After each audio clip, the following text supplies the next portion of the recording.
านฮับใบประกาศเนาะมัธยมชั้นม .7 จัดอยู่ที่ศูนย์การค้าลาวไอเทค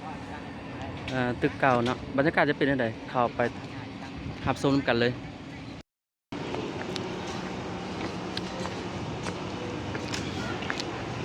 สำหรับงานหับใบประกาศของจบสั้นม .7 ปี 2026เนาะโรงเรียน2025-2026กระจัดอยู่ที่ไอเทคตึกเก่าเนาะเรากำลังจะเข้าไปในงาน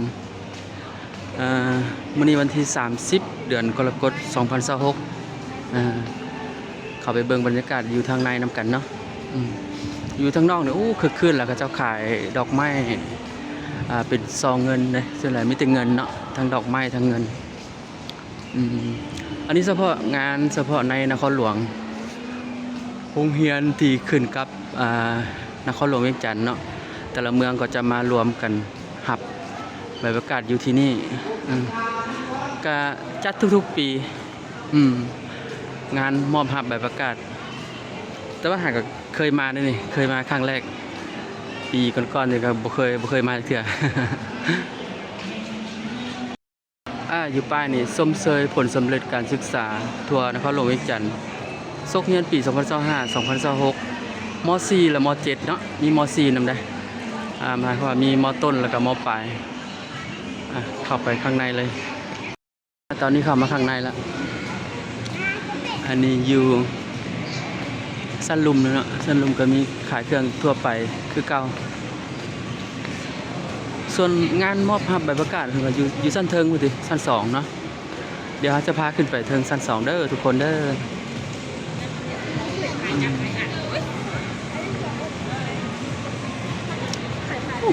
เกือบเป็นปี2ปีเนาะบ่ได้มา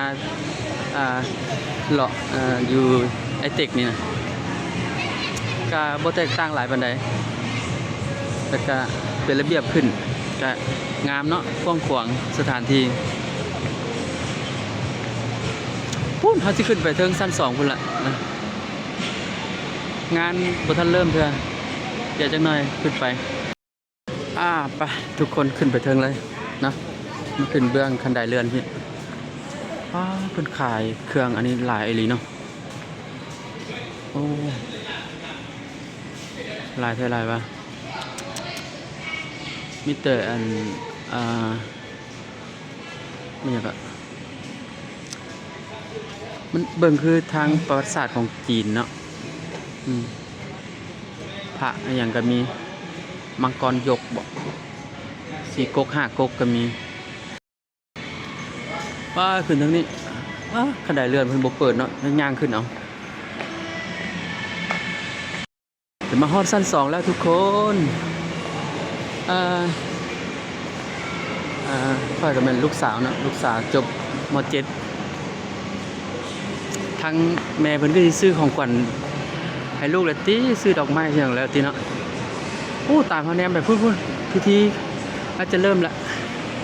เดินอาจารย์ขึ้นไปเทิงเวทีละ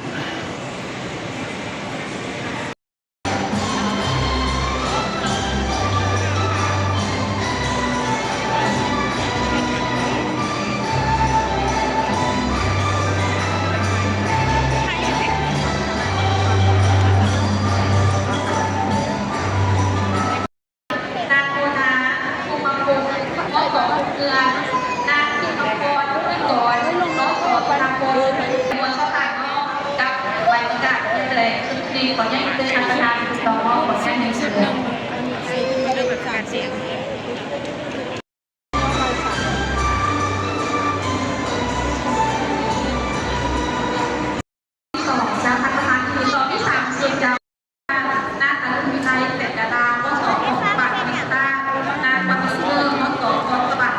ส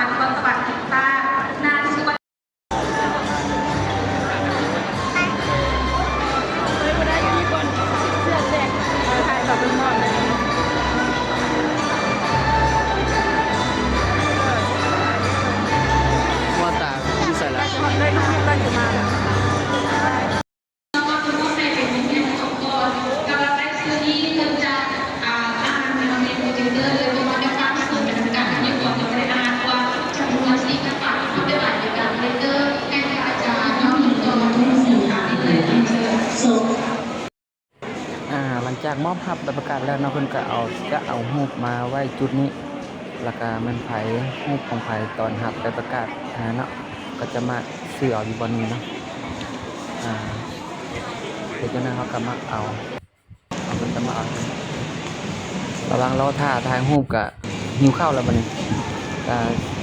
ไปกินข้าวก่อนทุกคนเดี๋ยวจึงมาถ่ายรูปถ่ายฮอยกัน แม่มากินข้าวลูก กินข้าวลงมาสลุมที่เก่าเนาะโซนอาหารอยู่เบิ่งนี่มาฮอดโซนอาหารแล้วเด้อเดี๋ยวจะไปแลกบัตรเนาะซื้ออ่าซื้อบัตรเอาเงินสดไปแลกบัตรแล้วจึงไปสั่งอาหาร